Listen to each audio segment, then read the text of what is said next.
I'm Christopher Coates, the Director of National Security, National Defense, and Foreign Policy here at the Macdonald-Laurier Institute. Welcome to the Institute and Shadows over Canada, a discussion of transnational threats, repression, elite capture, and foreign interference. The discussion today will reveal illicit networks, money laundering, and abuse of public office, and will examine the reforms and actions necessary and needed to confront these risks. We're joined today by experts who will share with us their experiences uncovering Chinese and Chinese-backed activities undermining Canadian democracy in one of the nation's most idyllic settings. Some of you will be shocked by the gall of those perpetrating the actions, the incompetence of a system that failed to notice or react, and the incredible lack of action to this day. The danger of these illicit activities extend beyond the individual harms or the transgressions of single individuals. This is organized activity that threatens Canada's democracy. Canadians can no longer overlook the dangers and must insist on action by law enforcement, security officials, and perhaps more importantly, national leaders who will provide the policy frameworks that will either enable or confront these menaces. Today's discussion is conducted openly, not surprisingly, as the events are reflected in the new book written and produced by some of our panelists. The moderator for today's discussion is Mr. Kevin Vuong. Kevin served as a Member of Parliament starting in 2021 in Canada's 44th Parliament. Elected as an independent at the age of 32, he was the youngest MP of Asian heritage to serve in Parliament and the first independent nominated by his peers to key positions with the World Bank and the International Monetary Fund. Kevin has numerous awards and accolades for his service to the nation and his abilities as one of Canada's amazing young leaders. And he's a senior fellow here at the Macdonald-Laurier Institute. Directly pertinent to today's discussion, Kevin has been the target of foreign interference and is an outspoken advocate for tougher action and transparency. Please join me in welcoming Kevin and the other participants.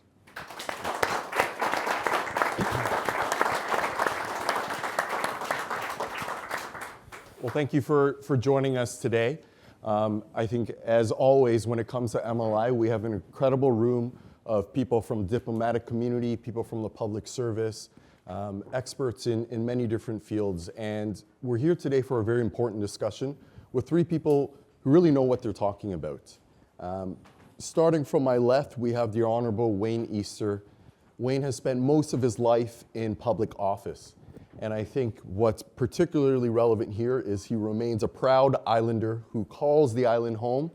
And he was Canada's 40th Solicitor General, which today in Cabinet is known as the Minister of Public Safety. So he knows a thing or two about public safety. Now, I'm not going to go through the rest of his bio because, one, it will take up too much time. That's not what we're here for, and you can always look that up.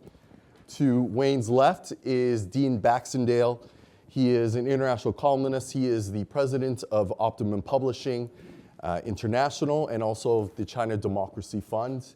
He is someone who you will have seen at multiple fora around the world engaging on these issues. If there is a marginalized community whose voice needs to be heard, he is there working with them to elevate.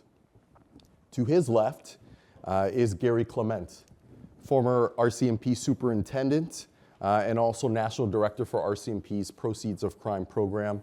Today he is chief of anti-money laundering for VersaBank. He knows a thing or two about how the bad guys use money in bad ways. So today will be really largely broken out into two sections. The first is looking at what are our national security challenges. We'll be starting that conversation with Garry and Dean. And the second half is going to be looking at the solutions that we'll unpack with Wayne. We'll start off each section with opening remarks from each of the panelists. They have up to 10 minutes, you don't have to use the full 10 minutes. And following that, that's going to lay the groundwork for us to have a discussion. We have a few kind of questions for me to kick it off, but really what I want to get to is to open the floor to you and get your questions, because I think that's going to be really what is going to take out all of the key insights that we want. And so without further ado, Garry, you're going to kick it off, whether you want to sit there or be at the podium. You have up to 10 minutes for your introductory remarks. Geez, I thought I had 30. Okay. First of all, thanks everybody for coming. I think this is a real important discussion. And I want to sort of start off by sort of what framed it for me over the last 50 years. I started when I was 4. So, 1976, I read a great book. Actually, Dean's dad published it. It was called The Canadian Connection by Joseph Charbonneau. And when I read that book, this was following a very lengthy undercover operation I'd been involved in. And the one line that stuck out to me was one of the underlying reasons for flourishing criminality, we must admit, is a lack of knowledge and interest on the part of the general public. And I'd really like to say over the last 50 years that's changed. It has not. It has not, and the public has allowed this to expand. For me, I had the opportunity, was very fortunate to meet a gentleman named the Judge Giovanni Falcone out of Italy. He was appointed, he was taking on organized crime in Italy. This was early 80s. I had a chance to sit down with him as a young officer. And one of the things he said to me is the fight against organized crime is not just a battle, it's a duty. Judge Falcone was killed 18 months after I had that discussion with him. Slaughtered by transnational organized crime. That's what we're confronted with. And in this country, if we could ever get, and not all, but a lot of our politicians need to pull their head out of the sand. This has been going on for far too long in this country. We look at everything that's going on today, and it's really a sad commentary. As much as most of us probably shake our head when Donald Trump gets out of bed in the morning, some of what he's saying is our own fault. And he's right. We have brought this on ourselves. In Canada today, our law enforcement agencies abroad in the United States and elsewhere of Five Eyes don't want to work with us. That's fact. Now that's an absolute damn shame. Because I can tell you when I worked, I did a number of investigations working hand in hand with the United States, crossing the border with them, working with them. Today, because of Stinchcombe and Jordan and things like that, that is not a possibility. Because we have to disclose everything in our courts in Canada.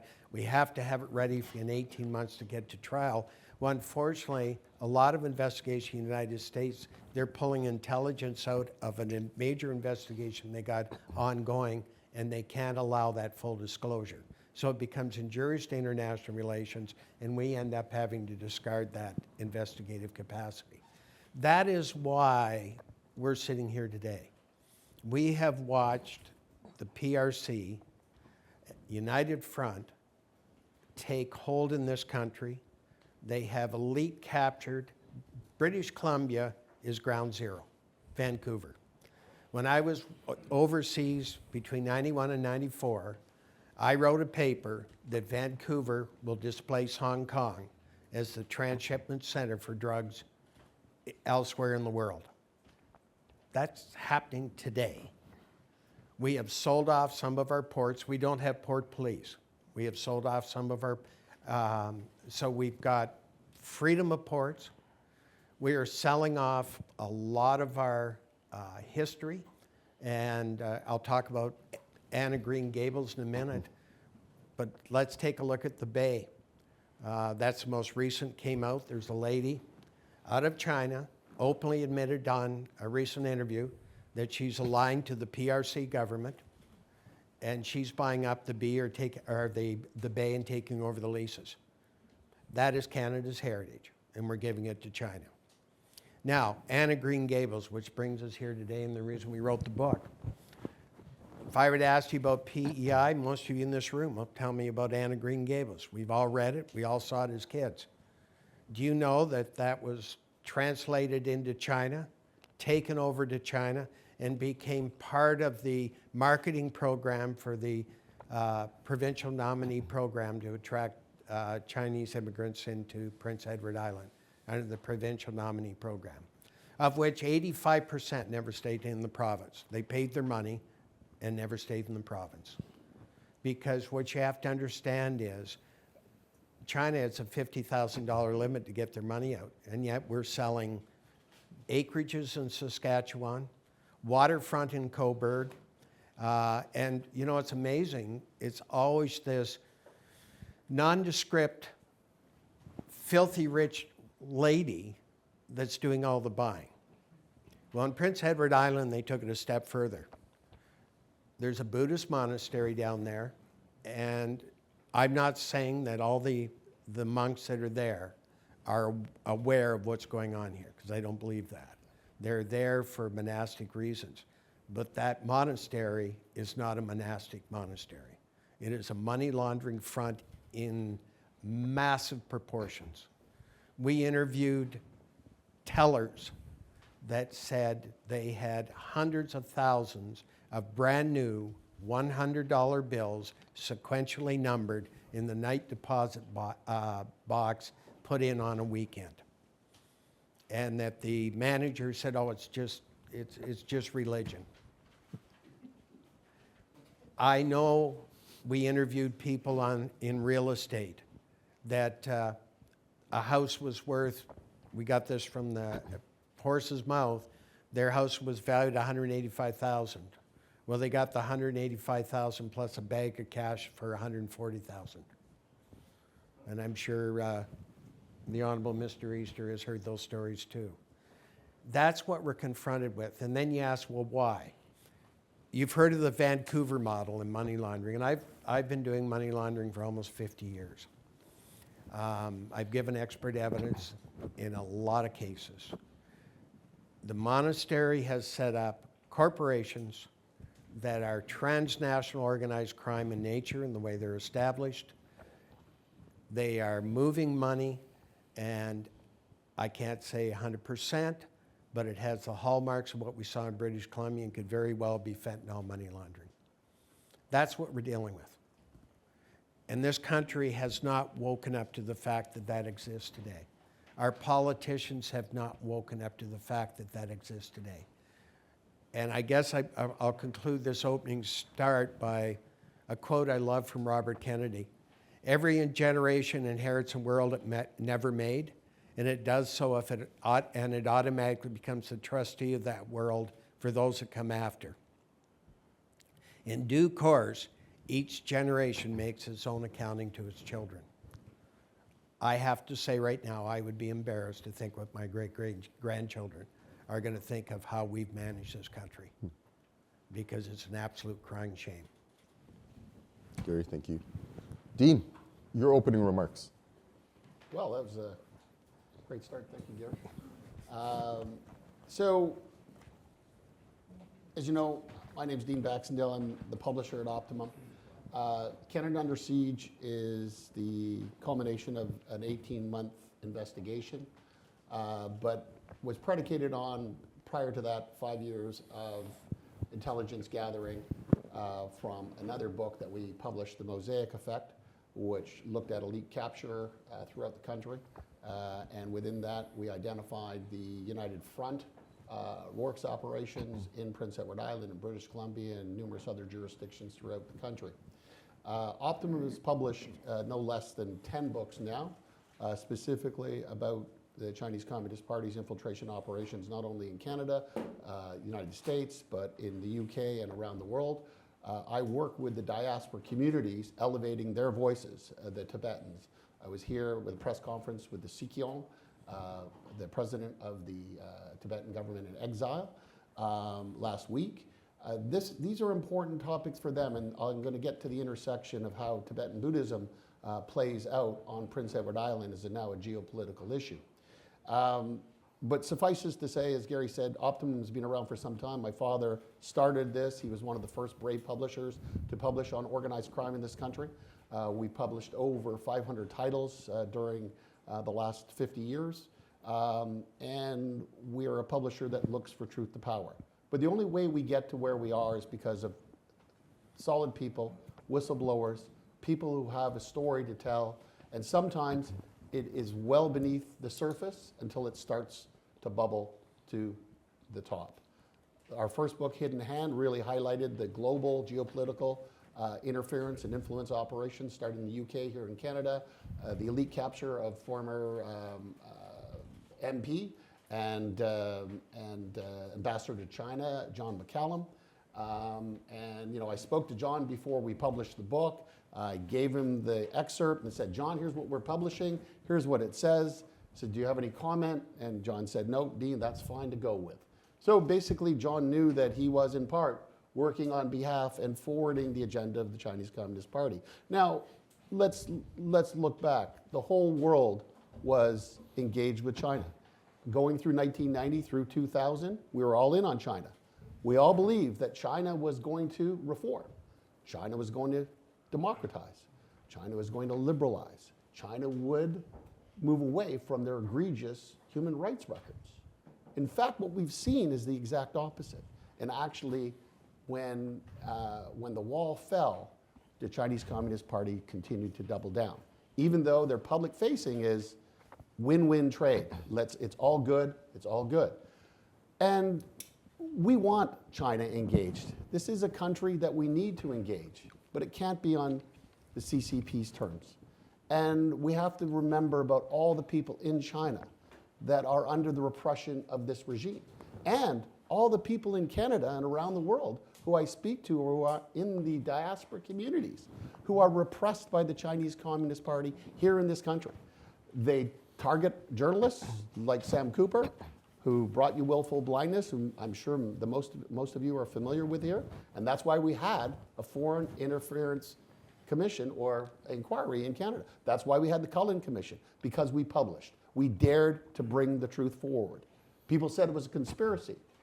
And I remember having a conversation with somebody in Munich, the Munich Security Conference, former general, NATO. He said, Dean, you know what? It's all conspiracy until it's true. And I think what we've laid bare is that China is engaged in hybrid warfare to such an extent in our country and in all other jurisdictions in the world. They are undermining democracy writ large. That's what Canada Under Siege is about, and how Tibet got engaged with this. But it started with the PNP program, provincial nomination program. And I'm not going to disclose the whole book, obviously, because I'd like you to buy a copy, because at the end of the day, I am a poor publisher, just doing good for the world. But bottom line is, that's where it started, PNP, and there was a lot of corruption. We had whistleblowers there that tried to bring it forward. They lost their jobs. They lost their standing in Prince Edward Island. They had to run away from the island to get jobs. Eventually, it was settled, but almost 10 years later, and they won a lawsuit against the government. But it took, again, media to bring that story forward. The intersections of Tibetan Buddhism, the Chinese Communist Party writ large, is working very, very closely to undermine the Dalai Lama's claim to his own succession, or we'll call that the reincarnation. That's what our press conference was here in Ottawa about with the Sikh last week. And they want to control Tibetan Buddhism in Taiwan. Why? Well, that's a soft power tool by getting the Tibetan Buddhists or Buddhists in general in Taiwan. When China takes over, they will naturally assume that this is the positive reunification of China writ large. So it speaks to a bigger narrative. The Chinese play, this PRC plays a long, long game. We know from working with people in the intelligence community and our own academics and studying and our investigation that these organizations have been infiltrated both by organized crime in Taiwan, as well as the Chinese Communist Party through the Buddhist Association of China, and are working and engaging in this peaceful reunification process of Taiwan and Tibetan Buddhism on both sides, Taiwan and China. And that's where it intersects back to Prince Edward Island. But Zhen Ru, who is the leader of this organization, came from mainland China, was in another movement, the Vuong movement, and then moved into this group. Master Xi Chang, who was working with, by the way, His Holiness many years ago, in bringing and spreading Tibetan Buddhism in China, died suddenly early. She emerges from his deathbed as the de facto leader. But they don't reveal that for another 7 or 8 years in Taiwan. Anyway, to make getting back to this story, just so the intersection, large sums of money have come to the island. The influence that the group has on the island is tremendous. They have over $500 million in assets. They're a multi-billion-dollar corporation. They are under CRAs. They get no taxes. And this is a corporation, ultimately, that they're hiding behind this. Is there real monastic teachings going on there? Absolutely. This is important that we understand. It's not all the people that have come there. And I had this conversation with the Tibetan government in exile because I was quite concerned about this fact. But this is what's happening on the island. These are real, genuine Tibetan Buddhists or Buddhists from Taiwan. They're not from Tibet at all. By the way, they don't have any Tibetans in the group, but we won't let that cloud the situation. But that's what's happening on the island. They move lots of money into place, and Garry talked about that. So that's a little bit about Canada Under Siege. We did a documentary called Game of Shadows. We'll be showing a little bit of that later on at the reception at All Saints afterward, but that's my opening remarks. Thank you. Okay, thank you, Dean. So let's just reiterate some things here. It seems like there is a religious faith institution on the island that has somehow accumulated $500 million in assets. They also seem to have related parties who are accumulating vast tracts of land and properties. Garry, what you've unearthed is really big. But one of the challenges when it comes to foreign interference has been, these big, what is $500 million to your average Canadian? I can't even imagine $5 million of anything, never mind 500. And I think one of the challenges for foreign interference in helping Canadians to care, and thus as constituents getting MPs to care, has been really bringing it down to the individual level and helping Canadians to understand. What are the implications for normal islanders in terms of what you've uncovered? Well, I think if we look, and Vancouver really highlighted it, what we've seen now is the property values in Prince Edward Island, very much like the rest of the country, have risen exponentially because the Buddhists went down and the monks, each monk is buying their allotment of property to try and get around the land restrictions, but it ends up going back to the corporation. They keep flipping these properties. It's a standard money laundering technique. They flip them, the price keeps going up, the price keeps going up. It's a great way to bring money in. All of them, or not all of them, but I would say all the construction on the island. It's all paid in cash. All paid in cash. The Buddhists are bringing in all their own power tools. They're not even meeting Canadian standards. They bring them over and they're coming from China. The lighting, all of that stuff is coming over. It's not meeting Canadian standards. Health-wise, the government in its wisdom decided that the monks are all knowing and know better, so they can run their own health system regardless of what goes on. There's some allegations that they had a TB outbreak, but we won't get concerned about that because the monks looked after it. So you look at these things and you go, what should the concern be to the islanders? Well, what is Prince Edward Island? What do you want Prince Edward Island to look like 20 years from now, 25 years from now? Mm-hmm. Do you want it controlled by the United Front and the Communist Party? And I don't say this lightly, what would happen tomorrow? Because China has the Belt and Road Initiative. And I did an article some time ago, but I pointed out where China has located itself in the Caribbean. And they basically, what they did is, and I've traveled to most because I spoke at most of the islands, but what they did is they went in and the islands, as we all know, anybody that's traveled the Caribbean for the longest time, their airports were really substandard. All of a sudden, they got these big, beautiful airports, and it was initially set up as a loan by the PRC government. The island couldn't pay it back, so now all of a sudden, it's being run by the Chinese government.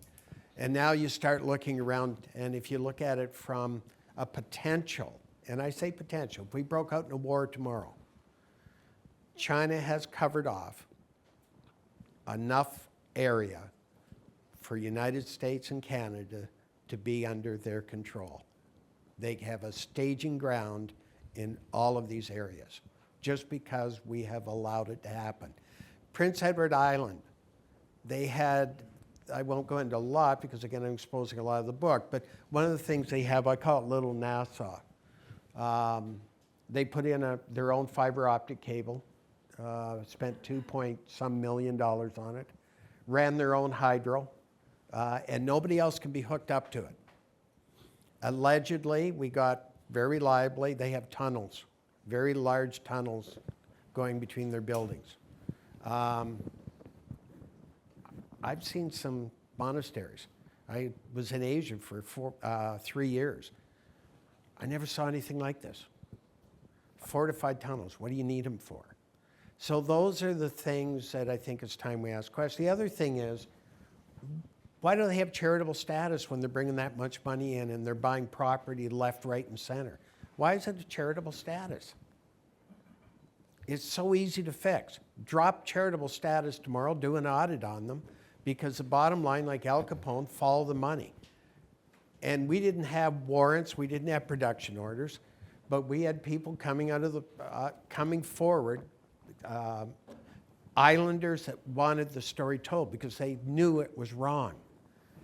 And massive, massive amounts of cash. There's no benefit direct to the islanders, none. They're not buying their supplies there. They're shipping them in from China.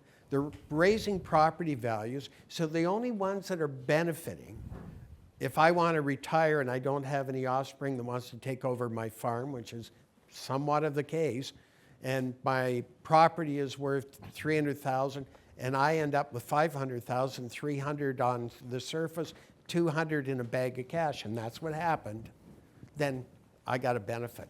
But is that the country we want? So that's why we all should care about this. And it's not just happening there, it's happening right across this country. That's a perfect segue, Gary, because my question, Dean, is I have a hard time believing that this is only happening on PEI. Is this happening in other parts of the country? Well, it's not only happening, obviously, in other parts of this country, but around the world.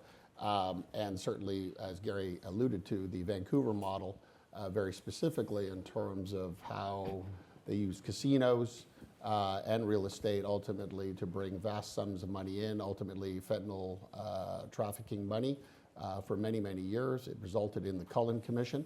We have properties being bought in Saskatchewan and other jurisdictions. They own a good part of the Caribou in British Columbia. So all these things are happening. Real estate is being accumulated. In the United States, an organization called State Armor has started to engage state legislators and in terms of trying to put legislation forward that protects state interests and whatever the states have jurisdiction over. And certainly in PEI, they have a number of jurisdictions that they could enact laws that protect, and safeguard the real estate. This is part of the ambition. This is, there are Tibetan monasteries that are linked back to the Chinese Communist Party that are in Markham, for instance. So it's happening right across the country. And it's not only in PEI, but it's in Halifax, it's in the East Coast. It's quite pervasive. And then this group has moved into the United States most recently. Now, one of your co-investigators, Gary, Michelle Juno Katsua, the former Asia Pacific Desk Chief for CSIS, has called for a public inquiry. And for those of you, and I know there were some who tuned into our press conference this morning, that was repeated and reiterated again, the need for a public inquiry. Gary, can you unpack why that's so important? And you said there were limitations to your investigation. What can a public inquiry achieve? I'll start, and I'd like the honorable gentleman to finish, because I think it's something that, being Solicitor General, he has a better insight. But I want to look at it from what occurred in British Columbia, and I testified out in British Columbia when the inquiry was there. I wrote at that time to the federal government, and I argued that should have been a federal inquiry. It was a joke that it was a provincial inquiry, because the bottom line is most of what they were talking about fell under federal jurisdiction. So unfortunately, and I stated that when I testified, that it was unfortunate. I tried to get Premier Ford to look at it in Ontario because I said, if you think British Columbia is bad, look in Ontario because we're worse. But the bottom line is, if you don't look, it's not an issue, is it? So that's really what we're dealing with. But I honestly believe a inquiry with the right approach, an inquiry that is federally federally charged, the right judge, bringing in subpoena powers and that to unpack what is happening in this country would serve us all well. And I think that's the only way we're going to get to the bottom of it. I know it's great to say, well, let's get the RCMP to investigate. Unfortunately, I'm sure a number of you have heard me, I'm very proud ex-member of the RCMP, but it's not fit for service today. It cannot do these complex investigations. And I was speaking with Wayne earlier, and as I said to him, it's not that they don't have talent, but when I started, we didn't have computers. Look at what we're dealing with today in transnational organized crime. Chinese is so far ahead of us, we don't even know where to start anymore. And the only way we're going to do it is have a federal investigative service, no contract service, no VIP protection, and let's have a focused federal investigation, and let's adjust our legislation. Because Stinchcombe and Jordan is killing us. We need a RICO statute. Without it, you can throw 1,000 more bodies at it. We still can't do a damn thing about it. We've got to fix our system. Okay. Wayne, you were a Solicitor General. Today, that's known as the Minister of Public Safety. And we all know both the press conference and probably what comes out of today is going to be in the clippings for the Public Safety Minister tomorrow, if not already. Sent to him in a quick briefing note. If you were the Public Safety Minister right now, what would you do? Well, you'd be listening to some advice from your department, and some of it you probably shouldn't listen to. Look, knowing what I know, and I've long called for a public inquiry into Bliss and Wisdom and Prince Edward Island, and as Garry says, it absolutely has to be a federal public inquiry. To do one at the provincial level, it doesn't have the authority. There's too much connections to law firms, accountant firms, judges, politicians within that province to be able to do it properly within the province. So you need a federal public inquiry because you need the authority to be able to subpoena witnesses, to trace bank accounts nationally and internationally, to work with other countries in terms of some of the subpoenas and information that you'd have to gather. So the only institution and legislation with the authority to do what has to be done to get to the bottom of this issue is through a federal public inquiry, in my view. Okay. So we've set the stage now in terms of the national security challenges, give you a sense of the state of play in Prince Edward Island. This is now the opportunity to open the floor to your questions. Bear in mind, the second half of this discussion is to zero in on solutions. And obviously, the Honorable Wayne Easter has not yet made his opening remarks. So we're going to take questions in 2 to 3. We have a microphone. We'll take 2 to 3 questions, and then we'll kick it to the panelists. We'll go 1, 2, and then 3. First of all, is it on? Yes. Yep. First of all, thank you very, very much for this very sobering reflection and alarming. So I have 2 questions. Number 1, while we're talking about today's theme, which is confronting foreign influence, we didn't get to ISGAP's recent report on We Stand on Guard for Thee, touching on the radical Islamic influence and invasion of our politics at every level, federal, provincial, municipal, universities, charitable institutions, unions, political parties.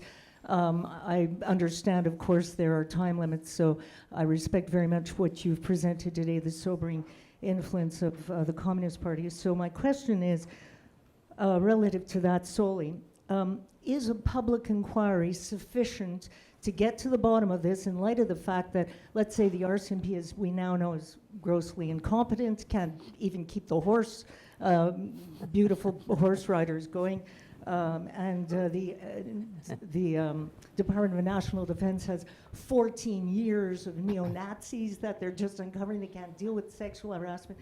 So will a public inquiry allow us to uncover bank accounts and trace where the money laundering go? We know public inquiries normally take 2 to 3 to 5 years. There could be, who knows, a change of government in that time, and the whole thing will fall off the table like most royal commissions. Thank you very much. Margaret? Go ahead. Do you want to start? No, we're going to take a few. Okay. Oh, then Oh, we're gonna okay. answer that. Okay, I got it.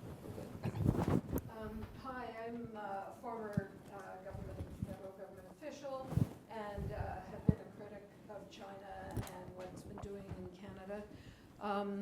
For Islanders in the room, I'm Margaret Bunnell McQuaig-Johnston. Bunnell is an island name. My mother spent all her childhood every summer on the island. So did I. My grandparents were from the island, and Wayne, I don't know if you've ever been to the Highlands, that the Rod Zone just outside Georgetown, that's where I spent all my summers. So this is very close to my heart. And I've been hearing for the past 5 years from my cousins on the island, who a lot of them live on the East Coast, about people coming to their doors and asking, how much is your house worth? Do you want to sell it? We can give you more than it's worth. Just last night, I was talking to one of my cousins, and she was at another cousin's when monks came to the door, and she said she didn't want to sell, and so they turned to my cousin I was talking to last night and said, well, where do you live? And she has waterfront on the east end of the island, so she didn't tell them where she lived because she doesn't want to sell to them. This is all extremely concerning. Thank you so much to you and your colleagues for the book, because it's brought a lot to light. But I guess I would ask, well, first of all, we have to stop the sales of these properties now, because they otherwise will continue. And Wayne, you likely know the shipbuilding builder in Georgetown, and they had a fire there in the last year. What if the Chinese bought that property? That would give them a deep water port on the east end of the island. So this process has to stop. And I guess my question is, in a context where the government is trying to do a reset with China, what are the chances that they would agree to an inquiry that would expose the CCP and these mainland China people? And by the way, my cousins say that a lot of these monks don't act like monks in the community. They're belligerent and rough, and so they don't act like monks in their views. So this is a big concern. Okay, we're going to run with these two questions because they are, I think, two really big questions before we take some more, 1 and 2. Is the public inquiry sufficient? And given the intention of the federal government to reset relations with China, what are the odds of them calling a public inquiry that's going to shine a light into places that they don't want to see? So who wants to start? Well, I'll start on that. Obviously, this is a very complex issue given the geopolitical scenario that we find ourselves in. We are, there's an old song from the 70s, we're torn between two lovers, feeling like a fool. Ultimately, the Chinese Communist Party investment in Canada, and with the United States, once our closest trusted ally. We're being asked to make a choice here. Mark Carney has a very difficult decision and process in which he has to thread the needle on this one. We've talked about re-engagement with China, but at what cost? So the answer to the question in short is, if the public inquiry is set up effectively across a number of different jurisdictions and looks into more than just this situation, That would be ideal. Do I think in this environment that we're going to get it? The short answer is no. But then again, people said we couldn't get a culling commission. People said we could not get the public inquiry with Hogue, and we were successful in doing that, and we drove that through dialogue and people in this room pushing against the government. So I think it's possible, but difficult. Yeah, I would agree. It's possible but difficult. But as a government, whether it's provincial or federal, as a government, your first and primary responsibility is to your citizens and your country. And that definitely should, I understand the geopolitical relationships, the difficulty of that, but your first priority has to be to your country and to your citizens. So Prime Minister and the Cabinet has to weigh those kind of decisions. I do think it is able to, the government should be able to walk and chew gum at the same time, if I could put it that way, and find ways of working with China in terms of the trade relationship, so on and so forth. The question over here on a public inquiry, is there other avenues that are faster, and can it be broader? I think in terms of this public inquiry, it has to be fairly narrow, fairly focused on this particular issue. I understand the concerns that you're raising.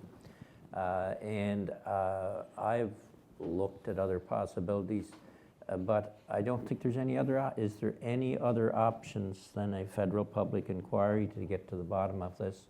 I don't believe there is.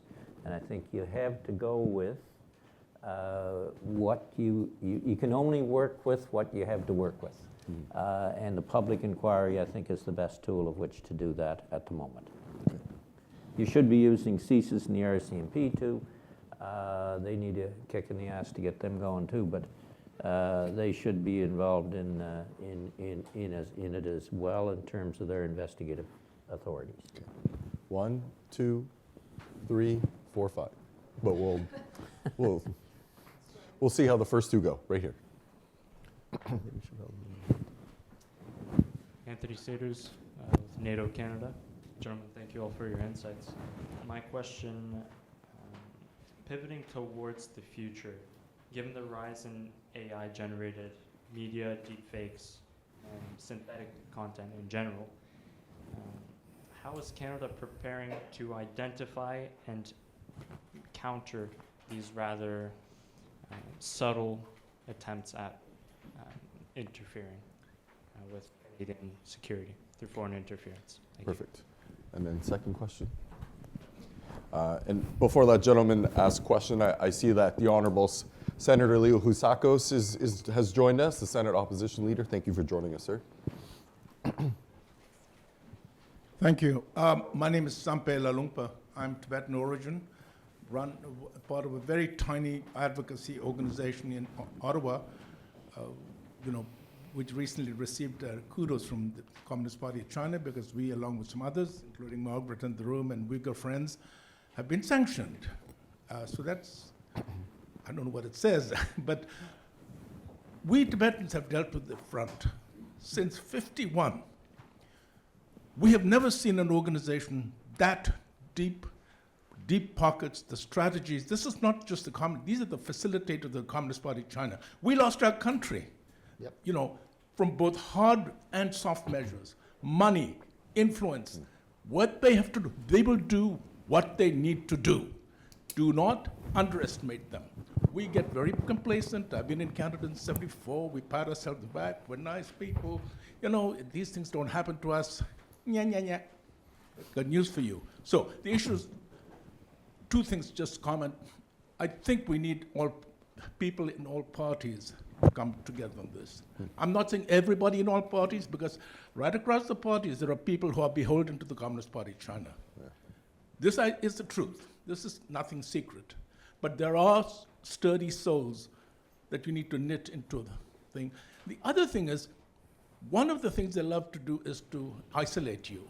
So, but if the Commonwealth countries, like-minded countries, we do this thing together, I think there is protection in numbers. So we are a medium-sized power. But say the Brits and the Aussies and us and who knows, another European country wakes up, this would be then very, very useful.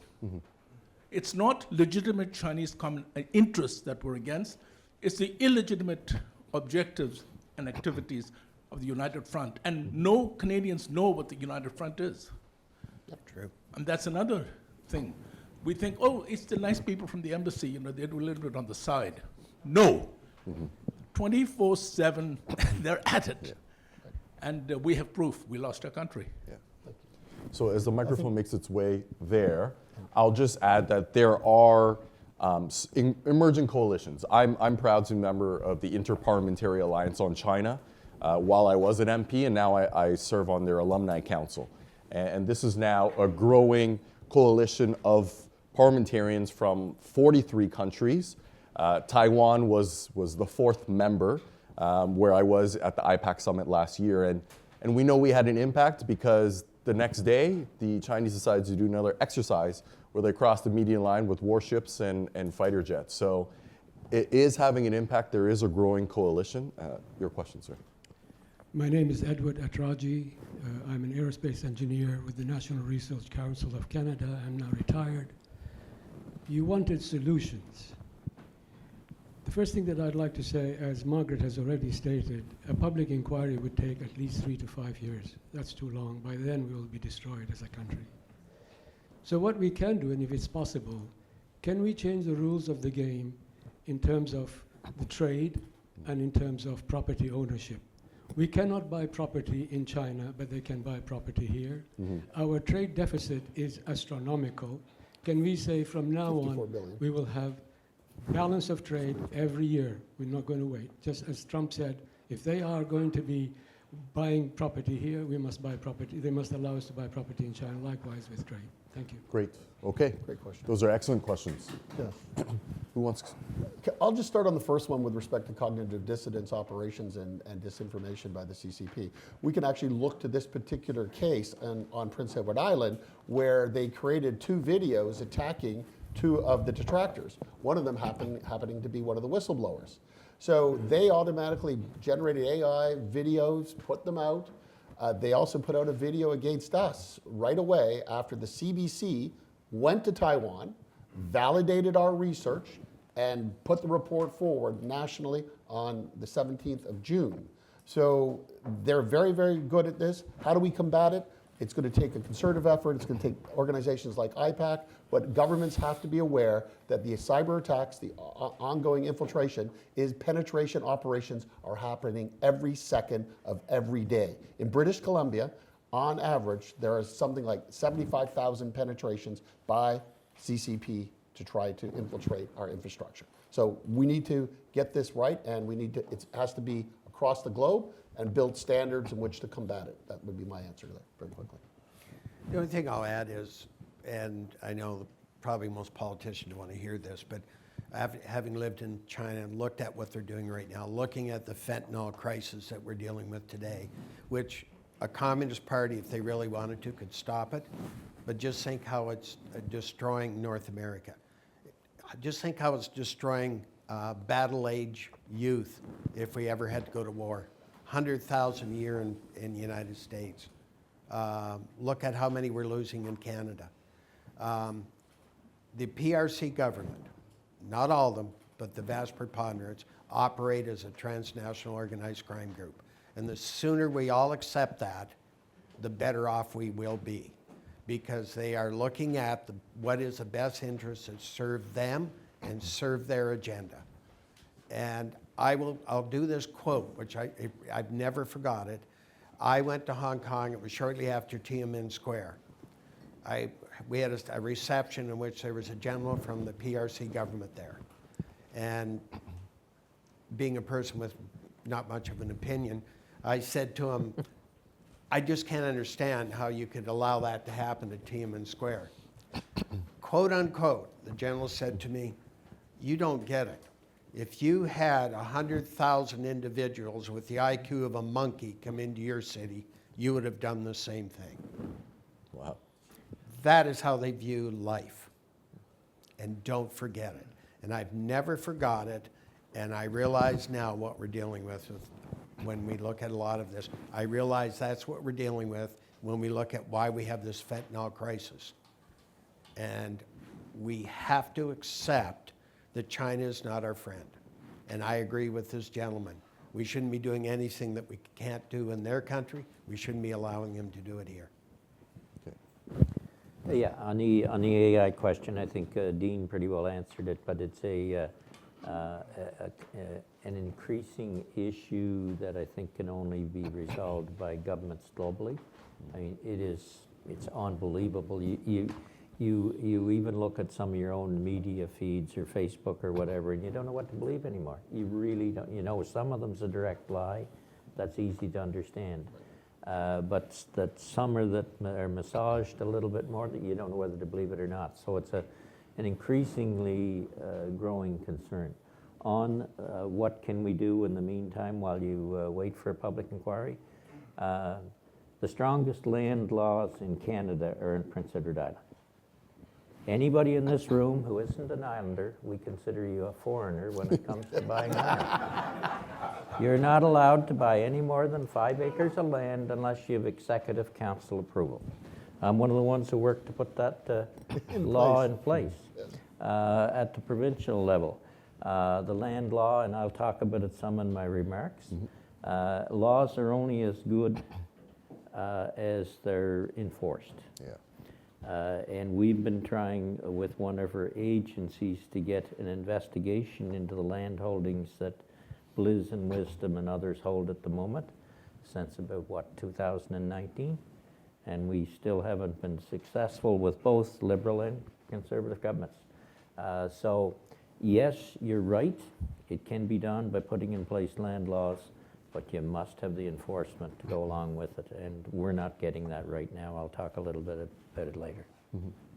Great. So we're going to transition to the second half of the panel discussion for those who have just joined us. And it's a full room. People have to stand now. That's fantastic.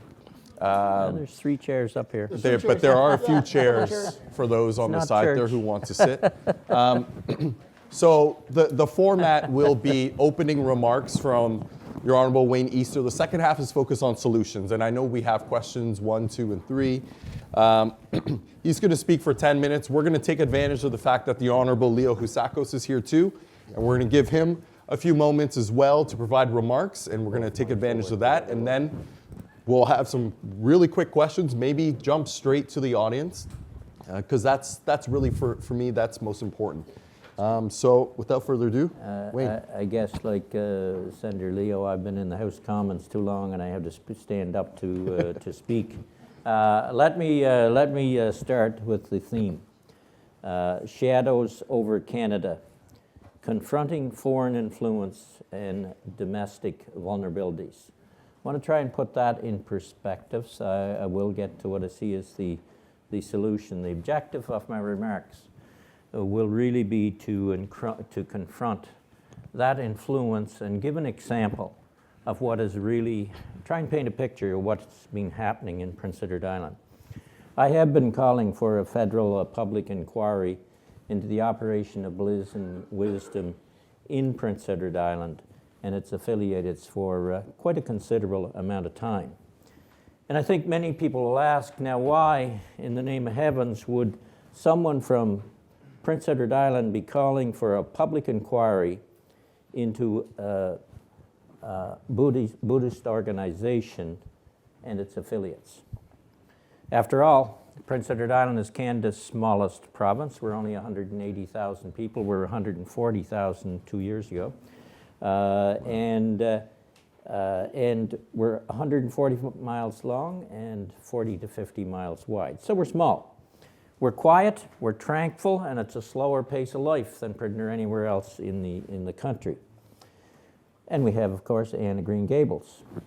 So calling an inquiry seems kind of strange for coming from that kind of a province, and calling it against or into a Buddhist institution, no less. So I want to point out where monks and nuns basically pray and practice their religion in their monastery. So, simply put, all is not as it seems. And I want to emphasize this point. This is not about ordinary monks and nuns doing their work and practicing Buddhism. This is about the leadership that is hidden in the shadows and the linkages from that leadership globally and increasingly across North America. And what are they doing? My first recognition of this problem really was about in 2018 or 2019. A citizen from Eastern PEI called and asked would I go down, and he had worked with Bliss and Wisdom. He had been an accountant with them. And he became very concerned about what he was seeing from internally in the books and what was going on. And he asked would I go down, have a look at some of the documentation, and do a tour. Which I did. Now, just to mention some of the things on the tour as we drove around. The objective from the documents was really to set up a complex that could handle 44,000 people. As I said, at the time we're a province of 140,000, now 180. So where they could bring in, if China took over Taiwan, they could bring in 40,000, 44,000 people as quick as possible. We drove around. The tour was in Eastern PEI down the Brudenell Road, and as you drive down that road, he'd point out farm after farm after farm. That farm is owned by the Buddhists. Maybe a monk, maybe a nun, maybe someone else. But farm after farm. Lanes leading down from the Brudenell Road to the Brudenell River, which might be 3/4 of a mile long and might have 13, 14 houses on them. You drive down the lane, you look at the house, that house is empty. And one example, 13 houses on that road. 2 were lived in by locals. The other 9 had been bought by the Buddhists, and only one of them was occupied. All empty houses on that road. And off that Brudenell Road is several other roads with the same thing. The same in the city of Montague. You drive through town, we got a housing crisis. You drive through town and you point out, well, that house, the Buddhists own it, the monks own it, that house, and they're all empty. It went on and on. Several places, Heatherdale, Uig, Hopetown in Montague. And we drove into a complex, and this was, as I say, in 2019. You could actually drive in the complexes in 2019. You can't drive in those complexes anymore. They're now gated communities. So you can't get in and have a look around like we did then. We drove through. And we were at a complex, I believe it was in Heatherdale. And this is where there's quite a number of residents and a school. And the monks, and this is not a criticism, they all wear their kind of orange robes, all shaved heads. And we're driving through the community where the education center is and the residences. And I'm looking and saying, geez, some of those kids there can't be any older than 9 years old. And so if you're coming into PEI, if you're flying through Toronto or Montreal, pretty near every flight, there'll be some monks or nuns on it in the robes. Going out, coming in. There's always people flying in and out. And why I mention the kids as younger than 9. They are educated under their own rules, not under our curriculum. It's not compulsory they speak English. I think the government of Prince Edward Island investigates them, I believe, once per year. Once per year. And they give them a day or 2 notice. Correct. I mean, we all know what has happened in residential schools in the past. Can anything big happen in there? I don't know. I'm not saying there is. But they're operating under rules in our province and not even learning our language, not learning our history. There's something seriously wrong with that. And we drove by that day, we drove by Master Zinru's residence, and it is set up by a pond. Just a lovely, beautiful residence. A splendor, I would call it. Well, up the road, about 800 yards or so, is another house, smaller house. And I was told, well, there's 12 monks living in that particular place. So she became, as was mentioned by, I think, Garry earlier, she became master of bliss and wisdom, their spiritual leader. She was originally from China. And as we drove around, I hear the stories from various properties, how they were bought. And this was mentioned by others as well. You know, okay, I'm going to buy your property, I'm going to give you $400,000, and I'm going to give you maybe a bank draft for that. But I've got a little case of money here with $300,000 cash in it. You know, that'll encourage you to sell the property. You won't have to pay income tax on that $300,000, and we're arrayed to the races. That's the kind of stories you hear that's happening in terms of those properties, both for houses and for farm land. Now I have to ask, how does a nun who's 28 years old, who has taken a vow of poverty, manage to have about $800,000 cash in her purse, or whatever she's carrying? It had to be a little, I don't think you could stuff $800,000 in a purse, but in any event, that's the situation. How does a nun, 28 years old, manage to have $800,000 on her person, put it that way? I paint this picture because that's what you see on the eastern end of the island and increasingly across the rest of Prince Edward Island. Now, partly, how did we get into this issue? On Prince Edward Island, we are very, very, as I said, you're all foreigners to me when it comes to buying land on PEI. We're very protective of our land laws because farmers revolted in the 1800s against the British landlords who owned the land, and we took the land back, or my ancestors did. And so we're very protective of those land laws, and there's a limit, $1,000 acres per individual, 3,000 acres for a corporation and its affiliates. Now, when you drive, as I said, as you drive around, and you're driving down this road, there's thousands of acres. It's estimated to be 17,000 that is connected with these various affiliates of the Buddhist institutions. So what's going on here?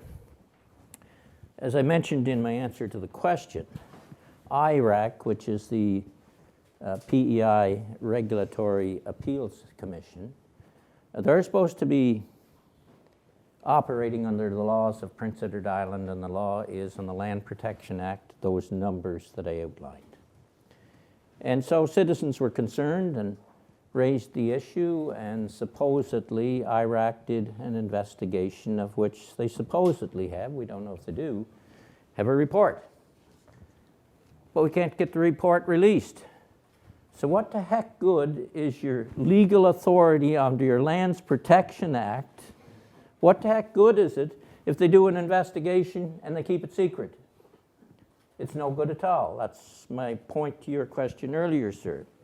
Now, I mentioned slightly earlier that, you know, the monks at these institutions are not stationary.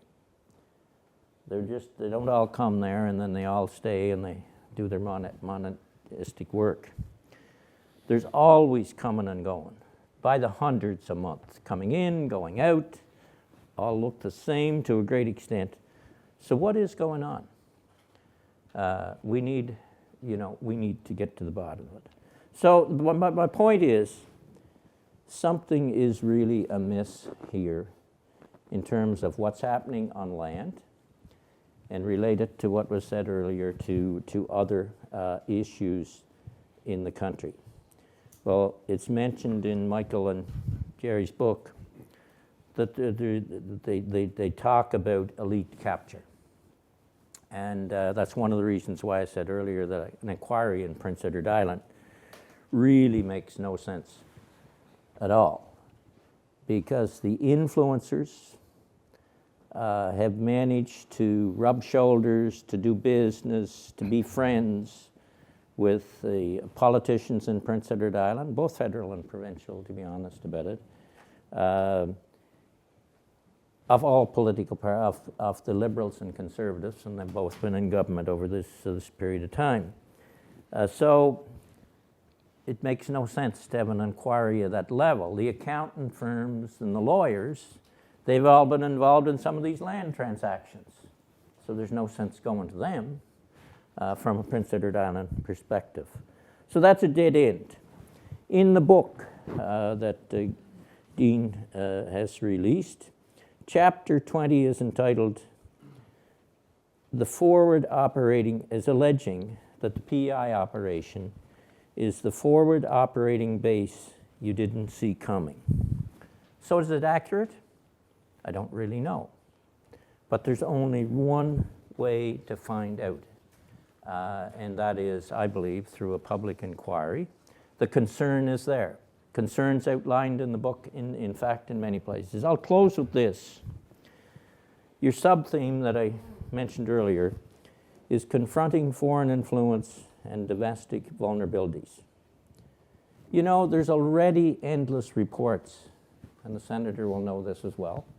There's endless reports to warn governments of our vulnerabilities here and what is happening. The problem is, this is one.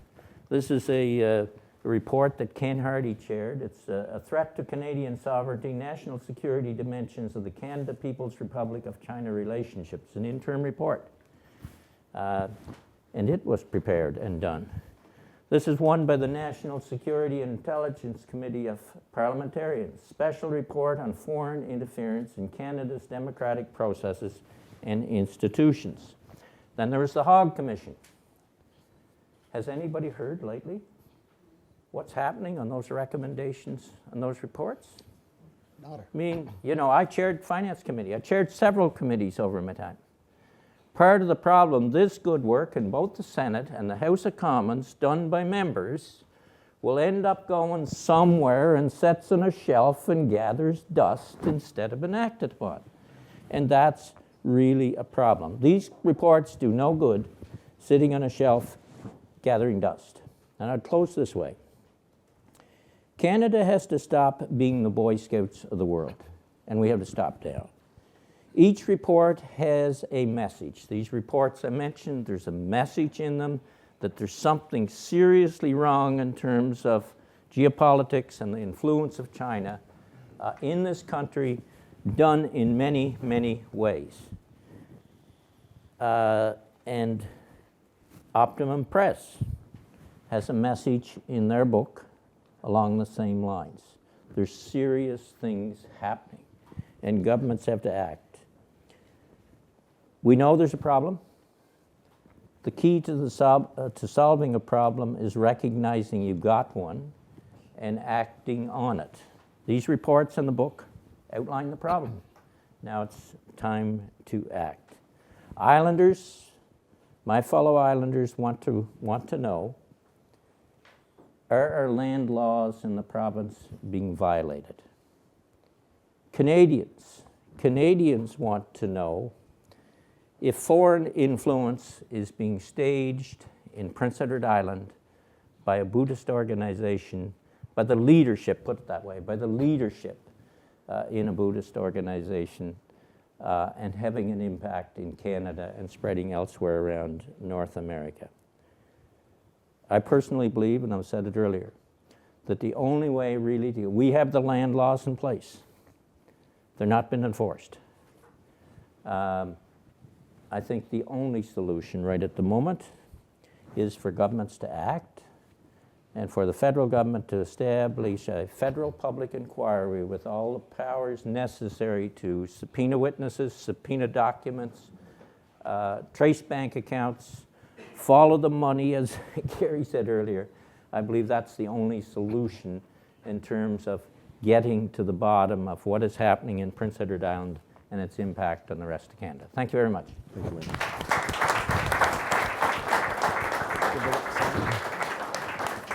So I'm going to welcome Your Honorable Leo Husakos to the podium.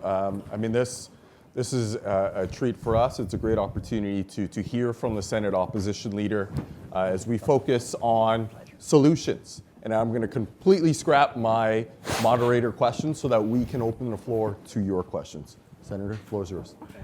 Thank you, Kevin, and thank you to the Institute for giving me the opportunity to address this get-together in the panel, and what a distinguished panel indeed on the subject matter.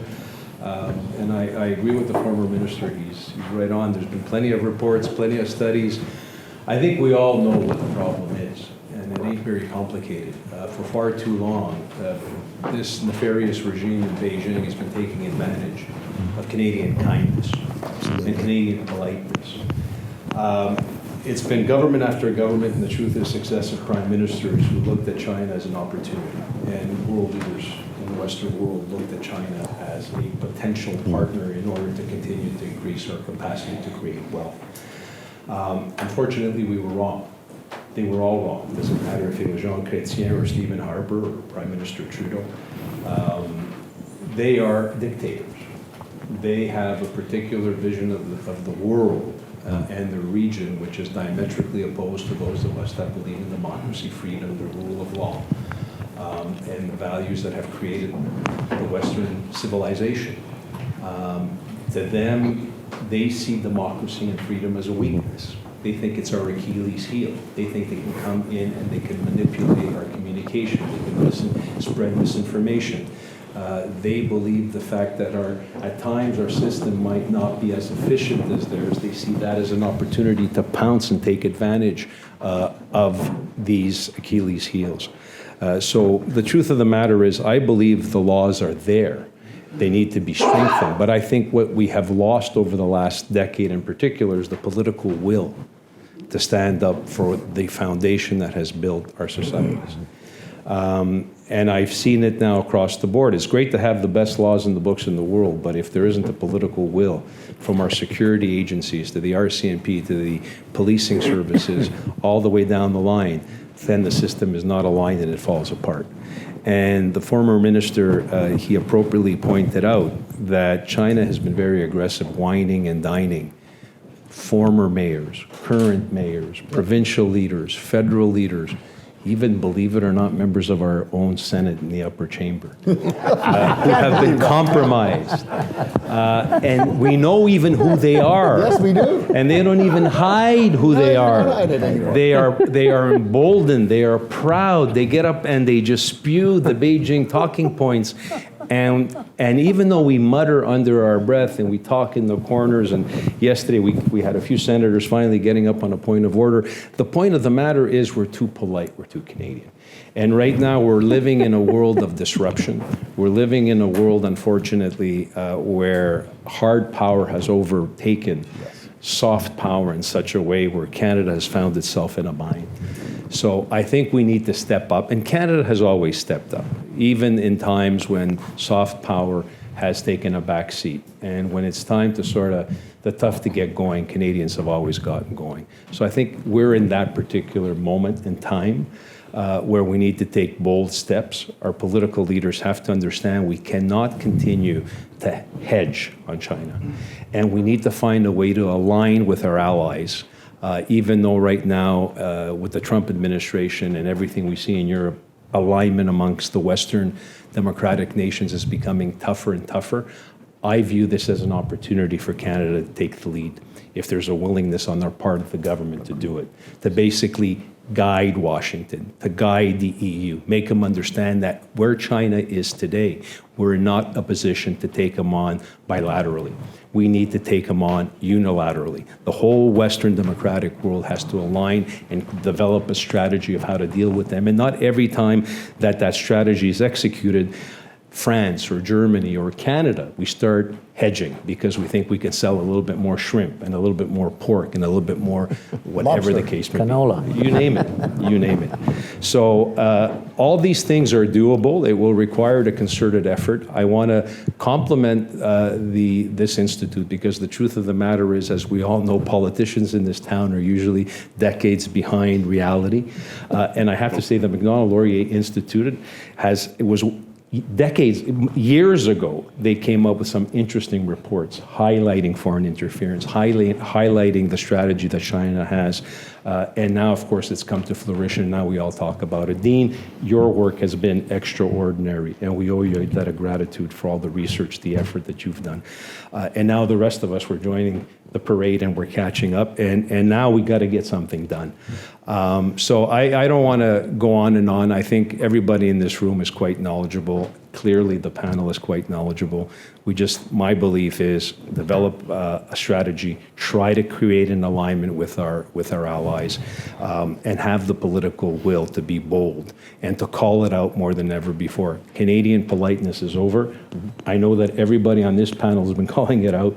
I've been trying to do it from my perch in the Senate of Canada, and I think if we continue to do it, we'll get to where we need to go. Thank you very much.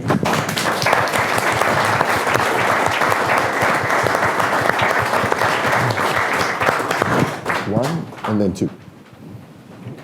And three. Yeah, that gentleman right there. You'll be three. Thank you. And again, excellent presentations and very thought-provoking. Andrew Scheidel, I have two very quick questions. The first one is, Dean mentioned the effort that it took in 2023 into 2024 to go through the steps of special rapporteur into Hogue Inquiry. Yep. And deliver that report that the Senator just talked about. My question is, like, that was all seemed to be a major fizzle for Canadian national security. What lessons did the PRC take from that? And not just that we're weak and we're mushy, but specific lessons in their strategy. Did they change behavior from that, finding new vulnerabilities, new weaknesses, or new successes? So that's part one. Part two is completely agree on the public inquiry being necessary, diagnostic, not sufficient, need to move into the policy and program at a very high level and broad level, strengthen institutions. Who is working on that? Who is working on that strategic vision for the policies that would have to be put in place following public inquiries to start to actually say, these are the things we need to do to renovate our nation? Thank you. Thank you. And then Georgianne right there, and then behind you after. I just want to make a couple of comments. Georgianne Burke. First, the state of Florida passed a law that prohibits Chinese nationals who do not have status in the United States from purchasing property. And so the difference is that the governor and the legislature and the law enforcement agencies enforce it. So that's problem number one. The second thing is, I think it may relate to what you were talking about. I'm wondering if the police entities that the Chinese had all over the country, yep. Which everyone has unearthed and kind of, it's been an issue. If they've just morphed into a new form, they found a new way to do what they were doing. And if this fails, they'll find another way. Correct. So I'd just like to hear some comments on that. Okay. Now, what, right behind you, and then go. Hi. I'm referring, Garry, to a remark that you made right at the very beginning, where you said that it's time for politicians to pull their heads out of the sand.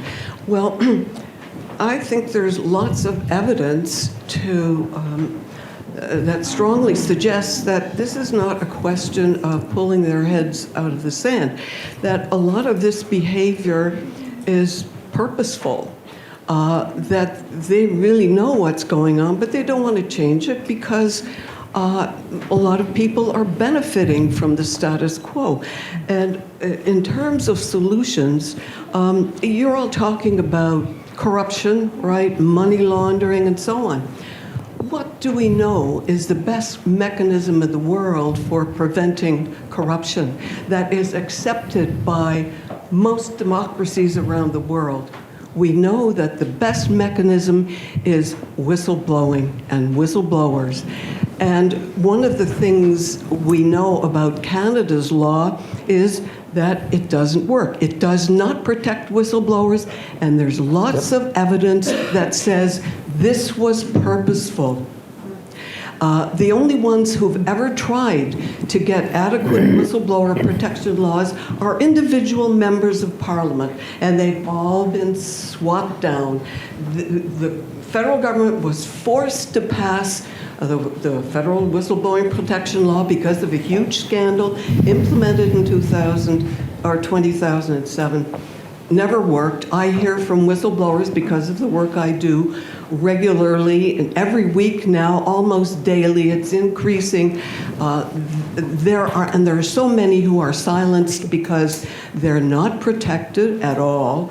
So my solution is, and I will work with any member of Parliament or any member of the Senate to brief them on what we know about what's going on in federal governments, in provincial governments, because that federal law was the model for the provincial governments as well.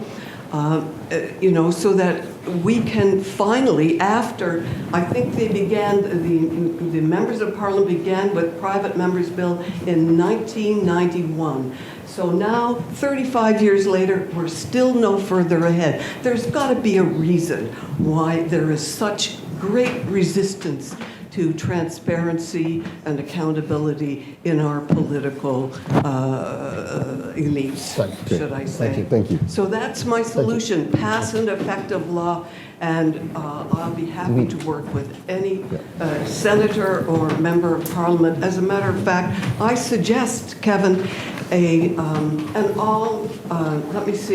joint Senate and Parliamentary Committee on whistleblowing. Okay. All right. Thank you. Okay. Who wants to start? I guess what I would say is, and I go back to the time that Hong Kong had so many problems with triads and corruption. Is Canada at that point that the only way we're going to get a handle on it is create an independent commission against corruption, where it's automatically has to be investigated? You can't close a file until you take it to a committee, and the committee approves whether there was sufficient investigation. It's a step further than whistleblowers. I mean, they do take that information, Pamela, but I think we've got to a point in this country, and I mean, I could go down the list of individuals connected with Power Corp and how all of that has tied into the Chinese Communist Party, and from Pierre Elliott Trudeau to Justin Trudeau. And the only way we're going to get a handle on it is we need an independent commission against corruption in this country. I know it's asking for another organization, but I think it's like the Honorable Senator said, isn't it time we spoke out and we did something about it? So I will quickly dovetail onto that. I would say that we need to have a separate parliamentary committee dealing with national security that is accountable directly on this issue, and that they drive policy and the government to take action. The United States does this very well, and it holds the government's feet to the fire. If the government is not pushed on any of these matters with respect to national security and public safety, then they will drag their heels forever. That's evident in what we're seeing here on this file, right across the board. Wayne? Yeah, just on this point, I do think that strategically you have to be careful not to broaden your focus too much, and then everything gets watered down. You get very little done. Yep. That's why I specifically I would try and keep the focus on what we're talking about in Prince Edward Island, so that you really pinpoint that area. These other areas that's been mentioned, I agree, they're needed, but I know if you go too broad, you really don't get what you need done. And so I say be strategic, maintain your focus. I did want to make a point on the, you asked, sir, what's happening. I've been in politics 28 years. I've seen cabinets, I've been in cabinet, I've chaired committees, I've watched several prime ministers and PMOs. One of the biggest problems in Canada, it started with Paul Martin. Chrétien was quite open and to listen to committee, listening to his caucus.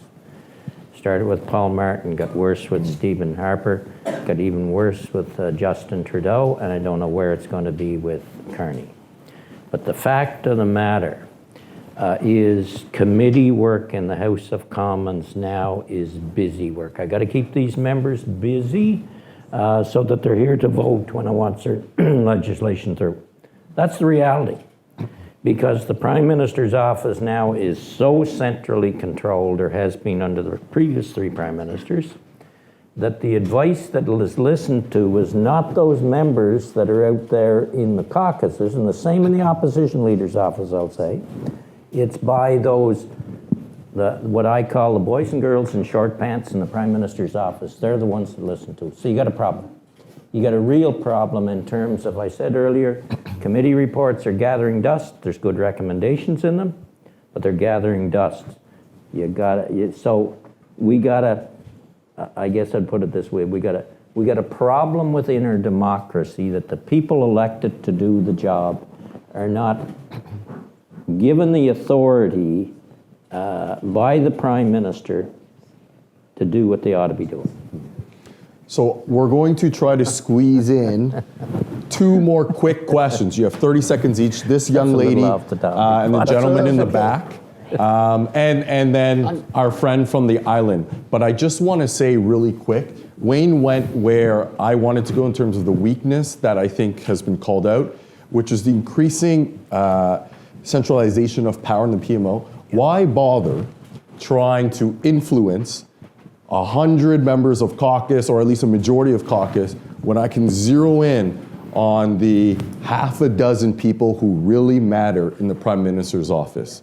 And if I can swing them, then that's all that matters. Even chief of staffs to ministers today aren't loyal to their ministers. They are appointed by the Prime Minister's office. And so they wield immense power if you can ID and influence the key people there.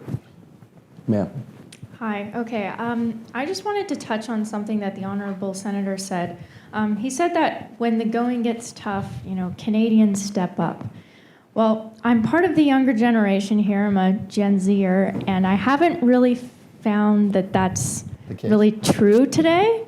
I grew up in the Seattle area. I've been here about 10 years, and I'm wondering, why should I stay in Canada? Why shouldn't I just go back to the States at this point? Okay, that's a fair question. The gentleman in the back, and then we're going to go in. Thank you. I won't need it.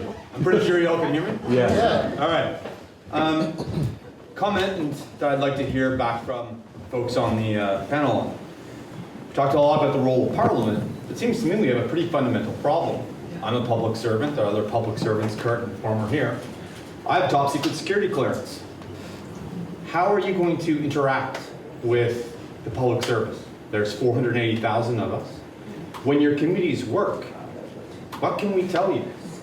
So question 1, how many members of Parliament actually have top secret security clearance? Tongue in cheek, how many would clear the vetting for a top secret security clearance? The second comment would be, just yesterday, Prime Minister Carney was in Washington, where he reminded President Trump that Canada is the largest investor in the United States. It's a wonderful relationship to have.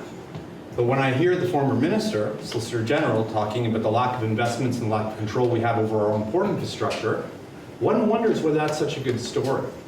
I have to bring it back to ourselves. We're just as guilty. Every one of us, with our investment funds, our pensions, what have you, want the best return. And the calculus is we're taking our money elsewhere. We're part of the problem. Thanks. Okay, and then sir. Get there. I'm from Prince Edward Island.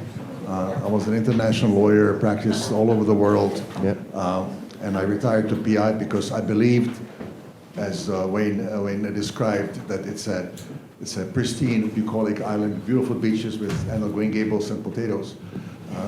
When I landed there, having done a lot of business in Russia, Kazakhstan, Africa, Middle East, I realized there's massive money laundering. There's a land grab going on, and I'm sitting in the middle of a crime scene. And I tell you, the situation is much worse than you think, and I'm actually quite concerned. And I'm not the only person that's actually considering exiting the island, because I do not believe that the government will deal with it at the provincial or the federal level. Okay? And I can tell you that bliss and wisdom is not the only operation there. There is, I've now researched this, gone through Chinese researchers. We understand the background. There are groups directly from China, run by the Buddhist Association of China, which are also present in Prince Edward Island, that are working in parallel, in coordination with the Taiwanese group. So there are actually two distinct groups.